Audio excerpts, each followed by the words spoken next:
پس منظر پہ ہوں ابھی تک میں بتا رہا ہوں کہ جہاد کس کے خلاف تھا؟ ظالم حکمران کے خلاف، ظالم کافر کے خلاف نہیں، مشرک کے خلاف نہیں۔ حضرت امام حسین رضی اللہ تعالیٰ عنہ نے ہر جگہ ایک ہی بات کی کہ یزید شرابی ہے تو بچے کٹوا دوں گا، شرابی کو ووٹ۔ یہ ایک نہیں، ہر کتاب میں یہی لکھا، ہر کتاب میں، اور ہر مسلک کی کتاب۔ یزید چونکہ مجرے دیکھتا ہے، رنڈیوں کا ناچ دیکھتا ہے، بچے کٹوا دوں گا، اس کے ہاتھ میں ہاتھ۔ امام حسین نے فرمایا چونکہ اللہ کی حدوں کو توڑتا ہے، حقوق اللہ پامال کرتا ہے، حدود اللہ، بچے کٹوا دوں گا لیکن اس کے ہاتھ میں ہاتھ۔ سارا دن خود مجرا دیکھنا اور 10 محرم کو 2 دیگیں پکا کے حسینی بن جانا، سارا سال خود گند مند کرنا، شرابیوں کے ساتھ رہنا اور 10 محرم کو 2 آنسو بہا کے یاد رکھنا۔ میں ہمیشہ کہتا ہوں، پھر کہہ رہا ہوں، جس کے موبائل میں گندے گانے ہیں، گند دیکھتا ہے، شرابی کبابی کا سپورٹر ہے، ووٹر ہے، یا مجرے دیکھتا ہے آتا جاتا ہے، وہ یاد رکھے قیامت میں امام حسین کا ہاتھ ہوگا، اس کا گریبان ہوگا۔ ہم سے نہ رقم ہوں گے قصیدے یزید کے، ہم لوگ تو حسین کے سیرت نگار۔ حضرت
تو بڑی خیر، وہ تو عبید اللہ ابن زیاد نے قتل کیا، بے شرمو، اگر عبید اللہ ابن زیاد نے بھی قتل کیا تھا تو حکومت کس کی تھی؟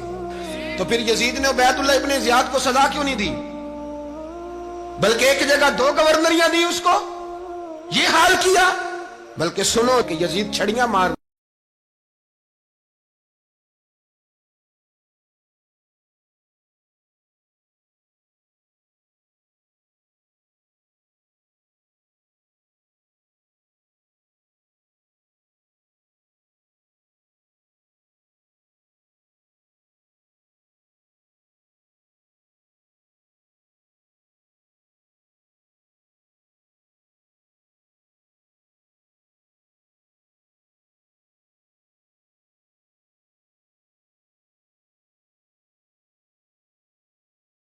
ہو جائے، لیکن جو بندہ نبی پاک کی ماں کو دوزخی کہے، حضور کے باپ کو جہنمی کہے، یزید کو امیر المومنین کہے، اس کے ساتھ اتفاق رائے کر لیا جائے، یہ مذہب ہماری سمجھ میں نہیں آتا، بالکل نہیں آتا، قطعاً نہیں ہماری سمجھ میں آتا۔ کیسے اتحاد کر لیا جائے؟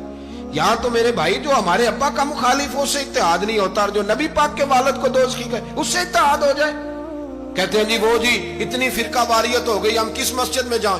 60 پارٹیاں پاکستان میں رجسٹرڈ ہیں جو الیکشن لڑتی ہیں، کبھی کسی بندے کو ٹینشن نہیں ہوئی کہ کس کے پاس جائیں کس کے پاس نہ جائیں، کبھی نہیں کوئی بولا کہ اب وہ بھی کھڑا ہو گیا، وہ بھی، کوئی ٹینشن نہیں۔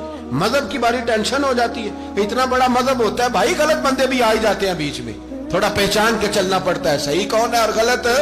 اور یہی تو ہمیں امام حسین نے بتایا ہے کہ مذہب کے اندر ہی تم نے شناخت کرنی ہے کہ بندہ ٹھیک کون ہے اور بندہ غلط۔ یہی تو کربلا ہے، یہی تو امام حسین نے بتایا، کفر اسلام نہیں، حق اور باطل۔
ہے درس یہ ہے، پیغام یہ ہے، پیغام یہ ہے، یاد رکھو موت تیزی سے آ رہی ہے، ہمارے ساتھ والے دائیں بائیں والے سب چلے گئے، اسی طرح نمبر لگے گا، ایک دن اعلان ہوگا۔ ضمیر کے قیدی بن کے زندگی نہ گزارو، بالکل نہ گزارو، یہ تھوڑی سی زندگی ہے دنیا سجن المومن۔ حق بات کرو، حق پہ ڈٹنا سیکھو، دین سمجھو، خبردار رسول پاک صلی اللہ علیہ وسلم کے دین میں ظالم، جابر، فاسق، فاجر کی کوئی گنجائش قطعاً نہیں ہے۔ اپنے آپ کو سمیٹو، اپنے آپ کو سنبھالو، دین میں اپنا کردار ادا کرنے کی کوشش کرو۔ دین طلب کرتا ہے ہم سے کہ ہم نے دین کو کیا دیا ہے۔ امام حسین نے سارا گھرانہ دین کے لیے دے دیا۔ ہمارا جو بچہ کسی کام کا نہیں رہتا اسے مدرسے داخل کراتے ہیں۔ ہم نے دین اتنا کمزور کر دیا ہے کہ عالم اگر شور نہ کریں، عالم اگر شور نہ کرے، زور نہ کرے، گھٹن والا ماحول ہو گیا، مذہب کی پوزیشن کمزور کر دی۔ اب جہاں تک اس بات کا تعلق ہے جی فرقے ہو گئے، تو میرے بھائی یہ کوئی اتنی خطرناک بات، یہ کوئی اتنا مشکل معاملہ نہیں ہے، یہ تو امام حسین نے بتا دیا تھا کہ یزید کے طور پر ایک غلط فرقہ کھڑا ہو گیا ہے، لہذا اس کا مقابلہ کرنا ہے، اس میں کوئی بری بات ہے؟ لیکن ایک سبق ہے بزرگوں کا کہ اگر سچی بات بھی نہیں کرنی تو پھر اس منبر کا حق ادا نہیں ہوتا۔ جو سچ بولے وہ حسینی ہے، جو ظالم کے سامنے کھڑا ہو جائے وہ حسینی ہے، جو مصلحت کوش ہو، جو کہے ٹائم نہیں، گراؤنڈ ریالٹی نہیں، حالات نہیں، طبیعت نہیں، موقع نہیں، تو ابھی امام حسین کے پیغام کو نہیں سمجھا۔ میں بہت سارے بزرگوں کا نام اس لیے نہیں لیتا کہ لوگ ایسے نہ کہیں کہ کسی کا نام کیش کرایا جا رہا ہے، لیکن میں نے سارے مناقب پڑھے ہیں، میری لائبریری میں کتابیں ہیں، میں پڑھتا رہتا ہوں، میں سفر میں بھی ساتھ رکھتا ہوں، لیکن حضرت شیخ عبدالصبور بیگ منشور ہزاروی کا شعر امام علی مقام کے مقابلے میں اس طرح کا ہے کہ مجھے سارے شاعروں سے زیادہ وزنی محسوس ہوتا ہے۔ انہوں نے کہا تھا اس شاہ مشرقین کی، اس نور عین کی مطلوب ہے جہاں کو قیادت حسین کی۔ دیکھیے ذرا حسن اور ہر سو یزیدیوں کا زمانے میں زور ہے. ایک دو جگہ پہ نہیں, ہر سو یزیدیوں کا زمانے میں زور ہے. منشور آج پھر ہے ضرورت حسین کی, آج پھر ہے ضرورت ہے. آج لوگ حسینی بنے, امام حسین کے نقش قدم پر. وہ کہتے ہیں زور ہو گیا یزیدیوں کا. یہ ہمارے بزرگ ہمیں بتا گئے. مسجد کی طرف توجہ کرو, اپنے بچوں کی نگہبانی کرو. دنیا کی زندگی اتنی مختصر ہے کہ ایک خواب لگے گا جب ہم جائیں گے دنیا, ایک خواب لگے گا. خواب تھا جو کچھ کے دیکھا, جو سنا افسانہ تھا. اہل بیت نبوت کا اسوہ عبادت ہے, ریاضت ہے, پردہ ہے, پرہیزگاری ہے. اس پر توجہ کریں.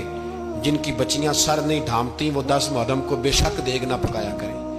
جو لوگ قرآن شریف پڑھنے کے عادی نہیں وہ بے شک امام علی مقام کا ذکر نہ کرے, اس لیے کہ امام حسین نے سر سجدے میں کٹایا ہے اور تلاوت نیزے کی نوک پہ بھی جاری رکھی ہے. دین کے ساتھ اپنے آپ کو جوڑو, دیندار بنو, رسول اللہ کی غلامی اختیار کرو, ورنہ یہ زندگی کچھ ایسا وقت بھی لاتی ہے کہ جب زندگی بوجھ بن جاتی ہے.